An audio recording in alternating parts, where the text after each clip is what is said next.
You're new to this, you have no idea what your style is, you have no idea what's useful to you. You see a bunch of things people are using and you get into the land of FOMO, but you have no idea what you're actually going to use. So take it slow because you will save so much money in the long run.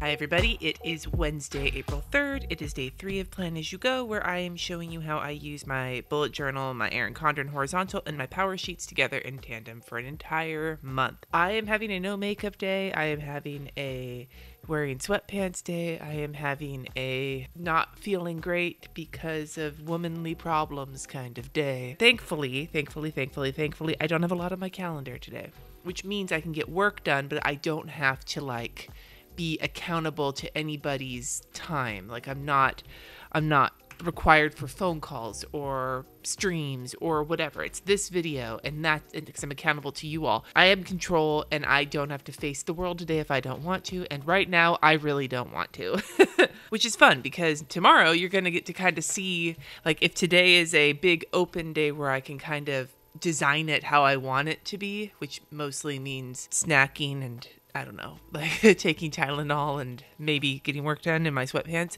But tomorrow I am basically booked all day. It's two sort of different paradigms, especially when you work for yourself. You can sometimes wind up with days where it's the day stretches before you. And then there's other days where it's holy shit, So today's one of those days. Anyway, I'm going to get my power sheets filled in first.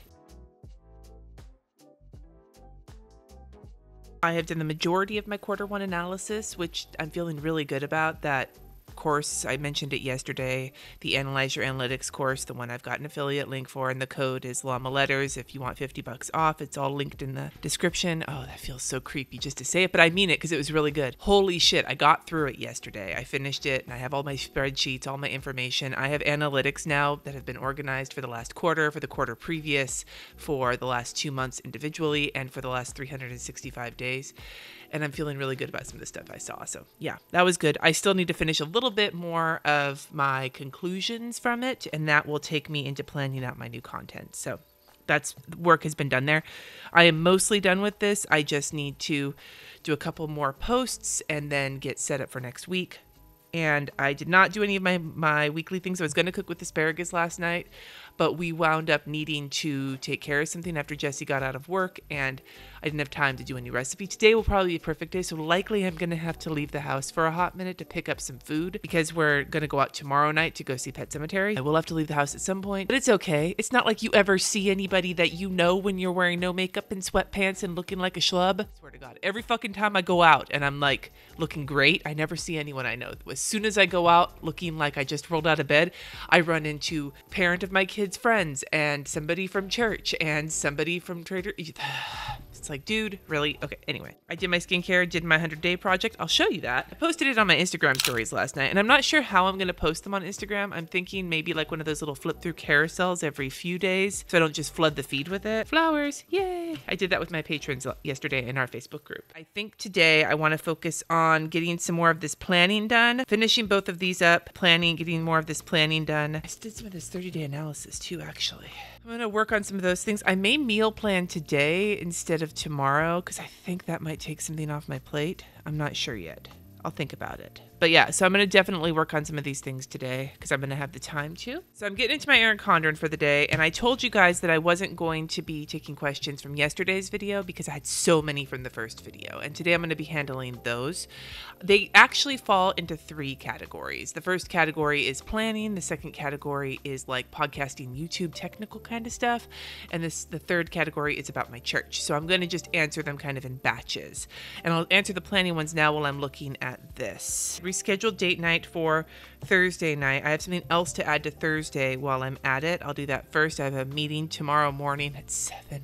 It's a Skype meeting and it's early and oh man. While I'm putting that in, I will answer the question from C. Jenkins, who said, you may have already answered this previously, but when did you first get into the planning community and what drew you to it? I feel like a 7 a.m. meeting where I need to look at least semi-presentable is a perfect use of my 5 more minutes tired munchkin. I actually have some allergy munchkins and really want to just slather my planning with them because holy shit, I'm imagining I'm gonna have to cut out about 11,000 sniffles out of this particular video. So I've been using paper planners and enjoying them, and off and on, you know, whether I make them fancy or not since, you know, like middle school or something. But the actual planning community I joined in 2013, I think. I ran across a blog, I Heart Organizing. She was talking about Erin Condren. I really wanted it.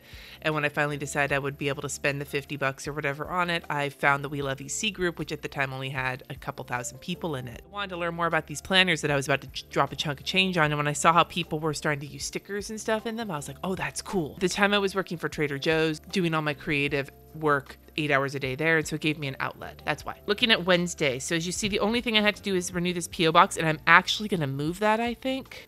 I have to do it before Thursday, so I think I might move it till next week. Some stuff has kind of hit the fan this week, not bad stuff, actually all really good stuff I can't talk about right now, and so I have a lot of work to do today. And I really just don't want to, even if I have to run to Whole Foods or something to pick up, you know, some stuff for dinner tonight. I say Whole Foods like I'm so fancy, but I don't want to go into Trader Joe's with sweatpants on because I know everybody there.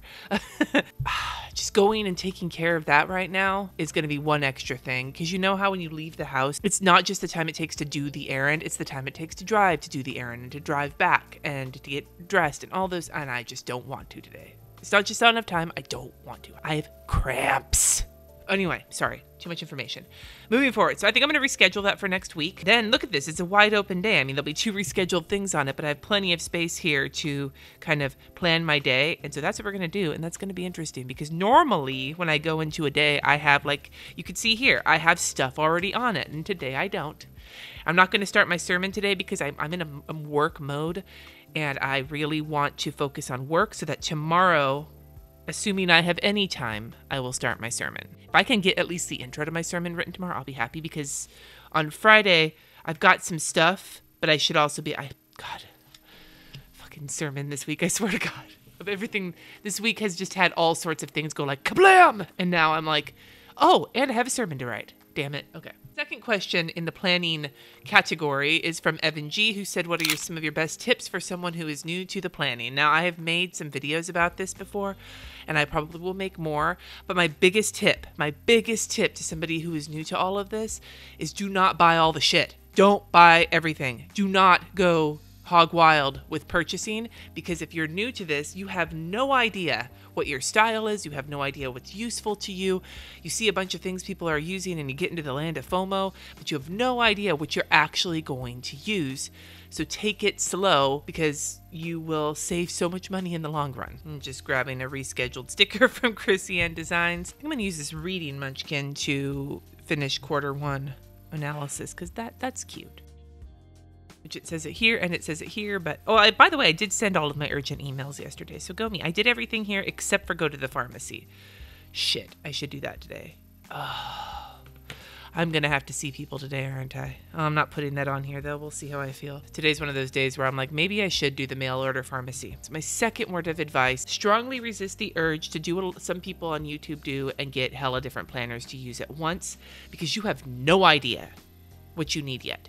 I would sit down and make a list of all of the things in your life that you are looking to track, that you are looking to plan, all of the things. Get a list of your life. Look at all of them and kind of prioritize what it is that matters to you. For me, I like to visually see my day and then have my to-do list. And I know that because I have done a lot of time thinking about what it is that's important. If I did an hourly schedule here in this planner, it wouldn't be as useful to me. And then you watch videos and try and see how people do things and see if there's things that parallel the stuff you're doing in your life, and that might give you a jumping off point. But don't buy all the things at once. Start slow. And don't be afraid to change what you're doing if it's not working. That's why you start slow. So you don't spend all this money and then be like, oh, fuck, I need to change. Oh, but I just spent all this money. So if you spend less money, you'll feel a little bit better about pivoting if you decide that what you're trying is not actually working for you. I hope that helps. I would love for you guys to leave in the comments your tips for people who are new to planning for Evan and other people like Evan who are new to it and are feeling confused because there's so much information out there between groups, Instagram, YouTube, all the things. It's easy to get overwhelmed and go and blow a whole bunch of money and buy 85 Happy Planner sticker books, and you don't actually need all that shit to get started.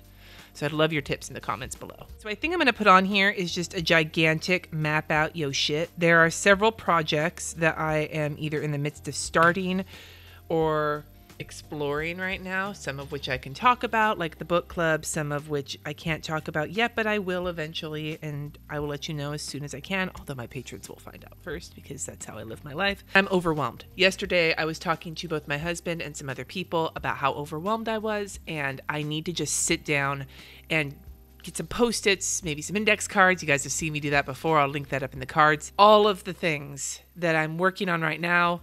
What do I need to focus on right now, and how is this all going to look? So that's something I need to work on today. So I'm going to just get that in a giant kind of blurb, and that's going to be my big project for today. And if I finish, maybe I'll wander over to the pharmacy. So I used a brained up sticker with my lettering from Krissyanne Designs, because that's basically what this is going to be. And I'm going to letter this in. And then this actually is the perfect time to answer the last kind of planning question from my list, which is from Colleen Fitzgerald, who said, how did you get working with Krissyanne Designs? And does Jesse ever help you pick stickers or encourage you to buy something planner related because he likes it too? I started working with Kristen years ago. I had drawn a barfing emoji in my planner because I was having a bad day. She loved it. It was like, I need you to draw some stuff for me. This was before I had a YouTube channel. This may have even been before I started my planner specific Instagram account, but Kristen saw it, started working with me then, as she knew before I did that people were going to like what I was doing, I guess. And the rest is history. We've been working together ever since. I think part of the reason I like it so much is because her aesthetic, the things she likes, the colors that she likes, the stuff she's looking for lines up really well with the things I like. Her aesthetic choices, all of those vibes, all vibe really hard with what I want. So it's a great match. Jesse does not help me pick things out, or like he is totally fine with me buying stuff. He's aware that his guitar habit is way more expensive than my hobbies ever will be. He's encouraging, but he doesn't care. He really doesn't. And that's fine. I don't really give a shit about some of the stuff he buys either, but I'm totally fine with him doing it because we're grown-ups. And I think, and this is maybe a tangent, but I think that having a significant other, whether you're married or not, who encourages you to do the things that you love, maybe not unhealthy spending habits, but the things that you love is key to a great relationship. And if they belittle you, or they mock what you're doing, or they're not encouraging the things that you love to do, that you may not need to reevaluate your relationship. At the very least, you need to take a look at it and maybe set some boundaries or have some conversations to let them know that it's hurtful when you belittle me. It's a total tangent, but I've seen people talk about it that way in some of the groups, and it really bums me out because, like, if you're a supportive significant other to someone, then you're a supportive significant other. You're not supportive to something that's like self-harming or bad for other people. But if it's something that they love, making fun of them is some bullshit. So that's a tangent I don't want to be on right now. But those are all the planning questions. Map. Oh, what was I writing? Map your I don't like having the lines here and the lines here, even though it's covered up and rescheduled. Aesthetic choices. So the next group of questions are all about YouTube, podcasting, kind of creation oriented, which I think is interesting. The first one is from Talks from the Heart, who said, how do you add cards to your video? It's in the back end of YouTube. I'll throw up an image here showing you where to go. If you guys are interested, let me know, please, in the comments if you're interested to see like my process editing and publishing a video. If you want to see my like kind of workflow with that, because I actually really enjoy doing it, I will totally do that. So let me know if that's what you want. I upload my video as unlisted before I make it public. I go into the cards section. Usually when I'm editing, I make a note on a Post-it note. Looks something like this. At the times where I want to put like links to other videos, when I say I'm putting something in the cards, or I just mention something that I think might be relevant, I will go into the cards. I will find that timestamp in the video. Then I will add the link, and then there it is. So it's fairly easy once you know where it is. A second question from Helen Morehouse is, how do you set up your camera so your head doesn't appear in shot when doing a top-down view? I tried to film a plan with me, but my nose kept peeking into frame. It does peek into frame. I just edited it out. My camera is actually currently about nose level with me, and I have a new setup that's different than the old one I've shown, so eventually I'll probably make a video if you're interested in that. If any of you are interested in that, I will make a video showing you my new filming setup, which is a little bit different. It's still not hugely different, but it is different. Map your shit. I know I said I wasn't going to do any of the... I don't want to. I thought it would be better, but I'm going to do it kind of scribbly in there. That's interesting. Oh, this needs a little bit more thickness. I am having some issues. Pay no attention to the woman behind the curtain. I've kind of trained myself to sort of have better posture while I'm planning, so I'm not like hunched over my paper like I usually am, because It's bad habits I built up when I didn't have glasses and I was like reading with my nose to the paper. Gotten kind of the hang of it, but when it does show up, I just edit it out. I've over thickened now and I don't like how it looks. This is going to take for fucking ever if I keep questioning every single thing I do. This is what happens when I am cramping and feeling, questioning, whatever. We're going to move over to my bullet journal. I would think maybe I took a painkiller last night and I'm feeling groggy and that's why I'm like all over the place right now. But nope, I didn't take a painkiller last night. I was actually feeling okay. Moving to my doodles. My boy Squidward today. I love him. I love Squidward. Probably one of my favorite characters on SpongeBob because he is such a grump. While I draw Squidward, I will answer a question from my friend Plan with Lakin, who said, feel the same way where I try not to do things on my channel I don't personally like. Are there other things you specifically do or don't do on YouTube because you personally like or dislike it? There's a lot of things, I'm sure. I can't necessarily think of all of them right now, but off of the top of my head, I can tell you that one of the things very specifically that I do not do on my channel because it just annoys the shit out of me is doing the whole 2-minute long spiel about liking and subscribing at the very beginning of a video. And I mean that maybe that means people don't subscribe to me as much as they should, but like, I don't know. I just want to get into the video. I don't want to spend time telling people to stick around. I'd rather just make the video. So that's something that annoys me, so I don't do that. I may change my mind, but for right now, that's what I do. I'm trying to think of what else. Crooked as fuck, but that's okay.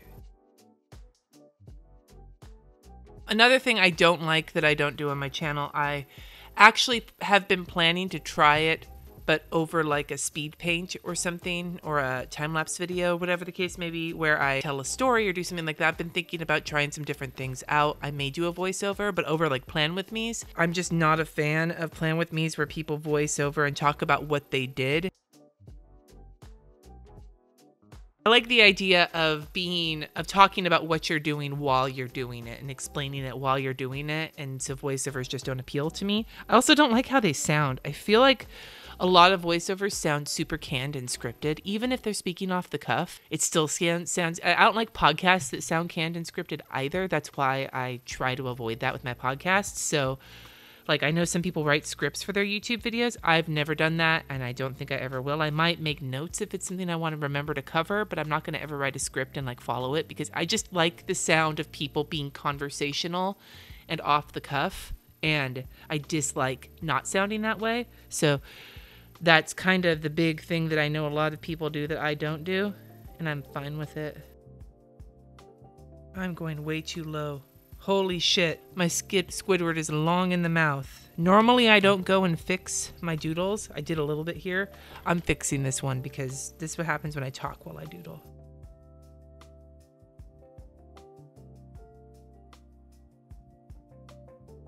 I don't do like the fancy intros the way some bullet journal people do with like the candles and the slow panning and everything. Because again, I like to just get into my shit. I think maybe in my mind, what I try to do with my bullet journal videos, my planner videos in general, is to make them, at the very least, be practical kind of process videos rather than inspirational, artsy videos. You know what I mean? Which I think there's a time and a place for both. I almost lost it there, but we're good. We're good. We got it. Lettering challenge for today is scotoplanes. I have one more question. It's actually podcasting. It's from Michelle White, who said, I would love to start a podcast with my students. I have no idea what I need or where to start. Pat Flynn has some videos on his YouTube channel where he talks about getting started with a podcast for free. It's very helpful. I have an Amazon store in the description, and if you go there, I have a list that says podcast stuff, the equipment I use to actually record the microphone and the thing that holds it and everything, because all you really need is a microphone and some kind of a program to edit it. Now, you can go with something like Anchor, where you just record directly into that, or you can get, I have a Mac, and GarageBand is free with your Mac. That's what I use. There's Audacity is a free program you can download to use. You need something to host your podcast, and then from there you can start filtering it out to the different players like the Apple Store, iTunes, Google Play, all of that. Good luck. I'd love to hear more about it. The last two questions I have from 2 days ago, I think, are about my church. One of them is from Rennie, who said, "You are part of a church, but is not Christian. But I heard you mention once that is not religious and you do not believe in God. Correct me if I'm wrong, but could you perhaps clarify this? I tried looking it up because I'm curious, but could not find it. Could you provide a link in the description?" I'll put a link in the description. I am a Unitarian Universalist. There are Unitarian Universalists who believe in God, or they believe in some sort of higher power. They sometimes refer to it as the spirit of life or a life force, whatever. There are some UUs who are pagan and they believe that way. We had a guest speaker this last weekend who is a UU Muslim. So she's UU, or they, sorry, her pronouns are they. They are UU and also Muslim. There's UU Jewish people. There's UU Buddhist, UU Christians, all sorts. I'm a UU humanist. I personally don't believe in God, but ultimately, I mean, I don't know if this is super relevant, but ultimately for me, I don't give a shit. Like, that might sound awful to some of you, but like, I'm a humanist. I am more concerned with the way we treat each other here on this planet than about any potential afterlife, any potential creator, any of that doesn't really concern me. I'm concerned with the way that we treat each other here. That's why I'm a humanist. So that's how I consider myself, but I'm also a UU. So UUs are not so concerned with what exactly you believe as A, how you treat each other, and B, that we are constantly on a journey to learn more about ourselves, about the world we're part of, about spirituality and all of those things. And our job is to lift each other up while we are on our own journeys, as well as some other stuff. Try not to proselytize because that just feels weird. All right, so here is yesterday, did most of it. There's this fucking mailbox I got a letter on, haven't done that yet. So I'll probably add that. My last question is also about church. It's from Jessica B, who said, "Have you always been a UU? If not, what drew you to UU versus another faith?" I've not always been UU. As a matter of fact, I was raised with no religion. My parents, well, my dad was basically an agnostic. My mom didn't really give a crap. She, I think, had some religion when she was growing up. Neither of them cared all that much. They wanted us to figure it out for ourselves. They believed that it's important for people to make their own decisions. They didn't want to impose any of their beliefs on us. We celebrated holidays like Christmas and Easter, but we celebrated them in a secular way. Like, I went to so many different churches when I was in high school with my friends who were religious of different flavors. Lots of Catholics where I grew up. I went to a Pentecostal church where people spoke in tongues, and that scared the shit out of me. I just wasn't expecting it. I've been to a bunch of different faith organizations because I was curious. I was really curious, and I never really could figure it out. And then as an adult, also wanted to not make decisions for my children. I wanted my children to be able to decide for themselves. But unlike my parents, I wanted to give them at least some exposure to religions and give them some context so that when they were thinking about what decisions they wanted to make, they weren't completely on their own. And that's what brought me to the UUs, because in our religious education program, we talk about UU values, we talk about UU history, but we also talk about other religions. They run the gamut. They've gone through the whole Bible. They've talked a lot about Islam. They talked a lot about Buddhism. They talked a lot about Hinduism. They've looked at earth religions. They have looked at ancient religions. They've done a whole bunch of looking to help them decide. And each kid has kind of so far been sort of figuring things out for themselves. And that was my goal. I wanted community. I wanted somewhere to go for social justice work, which is something UUs do a lot of. And I wanted my kids to have some kind of basis to at least help them start to figure things out. And UUs also don't let you become a member of the church until you are an adult, because they want to make sure that the kids are deciding for themselves, not being pushed to it by a parent. So that's how I found it. Ironically, my sister also found the UUs at the same time. We've had several members of our family independently find their way to the UUs. So it seems to be kind of the family religion of choice, but choice being the operative word here.